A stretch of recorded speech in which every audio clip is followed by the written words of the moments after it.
Odesa hit by Russian missiles as Zelensky says battlefield balance being changed by Western weapons. President Volodymyr Zelenskiy has said Ukraine is now capable of inflicting significant losses on the Russian invaders thanks to an influx of modern Western weapons that is slowly shifting the battlefield balance, as officials reported missile strikes on the port city of Odesa wounded a number of civilians. Zelensky announced in his nightly video message late on July 18 that 1,028 settlements in Ukraine had been liberated from Russian forces, and another 2,621 were still under Russian control. Zelensky said Ukrainian forces have been able to inflict significant logistical losses on the occupiers, making it increasingly difficult for the Russian army to hold positions on captured territory. Step by step, we advance, disrupt supplies for the occupiers, identify and neutralize collaborators. The prospect is obvious. The Ukrainian flag will be in all our towns and villages.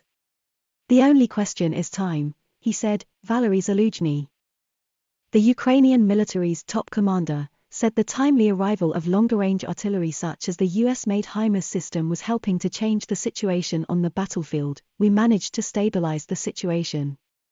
It is complex, intense, but completely controlled, Zaluzhny said. An important factor contributing to our retention of defensive lines and positions is the timely arrival of M142 HIMARS, which deliver surgical strikes on enemy control posts, ammunition, and fuel storage depots. CNN quoted Zaluzhny as saying, Alexei Danilov, the head of Ukraine's National Security and Defense Council, said on TV that today, we really have a completely different situation than it was a month ago. Now, thanks to the fact that we receive enough weapons from our partners, we have established a certain parity in certain positions, Serhiy Haidai, the head of the Luhansk Regional Military Administration, said on July 19 that Western weapons work not at 100% but at 200% because Russian warehouses are blown up. Command posts are also blown up. Russian missiles, meanwhile, struck the port city of Odesa in southern Ukraine, wounding at least 6 people, including a child. Serhiy Brachik, spokesman of the Odesa Military Administration, said in a Telegram post on July 19.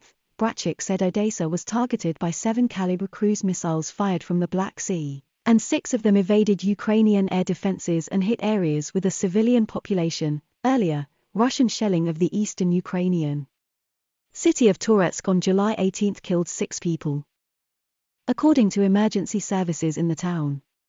Toretsk, a town with an estimated population of 30,000 people, is located some 50 kilometers south of Kramatorsk, one of the last Ukrainian-controlled towns in the industrial east. Ukrainian and U.S. defense officials discussed the situation on the ground on July 18 ahead of a meeting of the Ukraine Defense Contact Group scheduled to take place later this week. Ukrainian Defense Minister Oleksiy Reznikov said on Twitter that he had a telephone call with U.S. Defense Secretary Lloyd Austin to discuss the framework of the upcoming meeting. We agreed on the agenda, shared information on the control of arms arriving to Ukraine, etc. Also, at SecDef, Austin has some very good news, but details will come a little later, Reznikov said. The next meeting of the Ukraine Defense Contact Group will take place on July 20. At the group's last meeting in May, a total of 47 countries took part and 20 of them announced security assistance packages for Ukraine. The British Ministry of Defense said on July 19 in its daily intelligence bulletin that Russia's stated immediate goal is to fully capture the eastern region of Donetsk. The Ukrainian military also said that Moscow was preparing for the next stage of its offensive with the goal of fully capturing the Donetsk and Luhansk regions. However, British intelligence said that while Russians may still occupy more territory, their operational tempo and rate of advance is likely to be very slow, without a significant operational pause for reorganization and refit. Kiev has said in recent days that its forces are themselves preparing for a massive counter-offensive to reclaim land previously lost, especially in the south.